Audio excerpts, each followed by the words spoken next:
Hey everyone, bloodmako here, and this is my Shinryu video for Garnet's new event, Advent of the Dragon King. Okay, so honestly, this particular fight is not difficult. I've seen a few videos that actually one-shotted the boss, even with a bronze Garnet.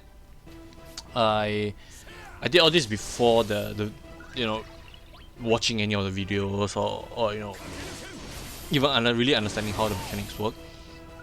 But I had to retry it a few times because of how specific this fight goes. So the Dragon King is super annoying.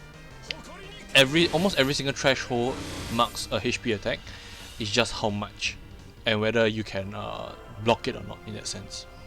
So you always want the Dragon Stones to be below 50%. Below 50%, yes, below 50% when the what they call it Dragon King. I'm just gonna call it Behemoth. Okay, so when Behemoth drops below 40 and drops below 9, so that's when he actually sacrifices the stone and then does a HP attack. Like the stone actually does a HP attack. The only difference is that if it's above 50, it is most probably a one shot unless you have a tank. If it's below 50, then it does about 5,000 damage. Above 50, it did about 30,000 to one of my. In fact, it's an AOE, so it did about 30k to everyone, and only Kin survived basically. Without that 50%, when it's below 50%, it only does 5k each. So yeah, very livable. And yeah, another thing is that Behemoth at I believe it's at 70% threshold, 70, and then the next one should be 60. Basically 69, 59, and most probably 39 and 29. No, I think there's only one more threshold. There's only 3 attacks that he will do, basically. At that specific threshold, I think it's 70, 50, and 20. Yeah. Then the rest is just general stat gains. He will actually do an AoE attack that will delay your party members by 2, and it's a guaranteed hit, stuff like that. So what I did was I just brought the Rising Core. Make sure that it's up all the way. Make sure that because you're getting delayed, right? So make sure that he doesn't take too many turns in a row. Try and make your Kane move forward, because Kane will be the one perfectly dodging everything. I'm not sure whether Rydia works because it's a guaranteed hit, but if it works, then she'll be the best call, I guess. And honestly, that's it. But for me, the difficult part was not the 40%, it was actually the 9% threshold. Because at the 9% threshold without any force echoes, my force time runs out.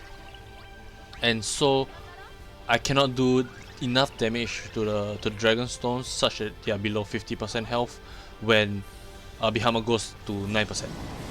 Most of the times he's at 9%, he either just resummons them or they are like 70, 60 plus HP. So you kind of want Behemoth to have a little bit more health so that you can slowly whittle down the Dragon Stones without force time.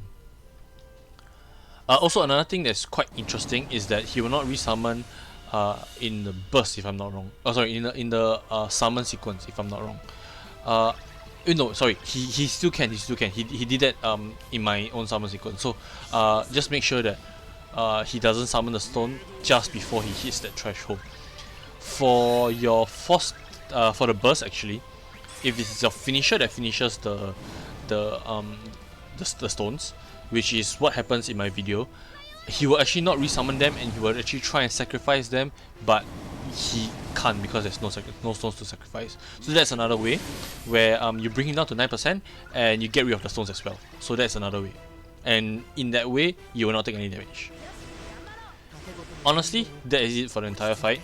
I do not let him take any turns after that, other than the one where he delays my team comm, and then he takes I think 1 or 2 turns. So Rising's Core is off, and then it is Kane's turn. So Kane just does his usual damage. He comes down from the sky, and then I believe I went into summon because I wanted to really capitalize the HP bonus on the FR gauge.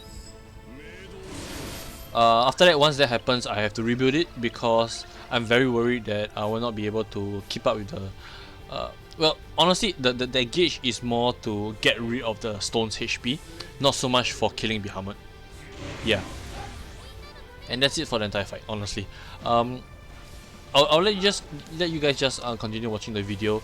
It's not a very particularly long video, so I'm just gonna just leave it at the current speed.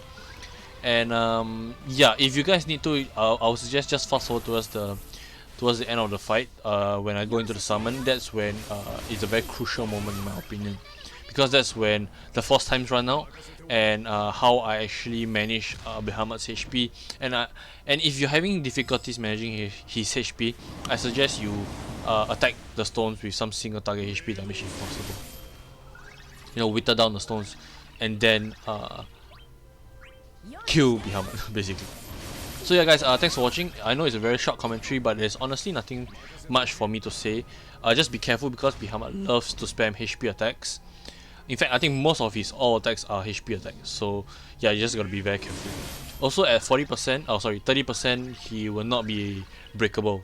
So if you can, try and bring him down, try and go into force time before that. So yeah, that's all. Thanks for watching guys, and I'll see you guys in the next one.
助けたい。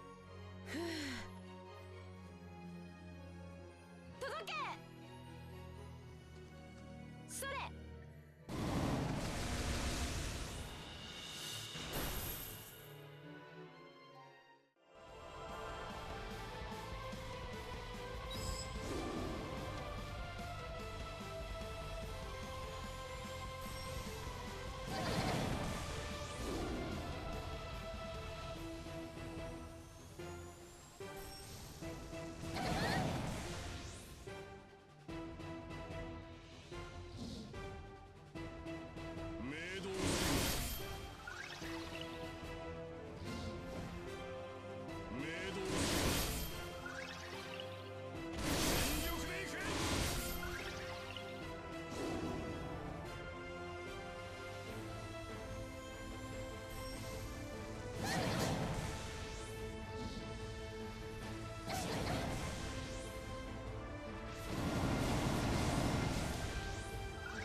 私だって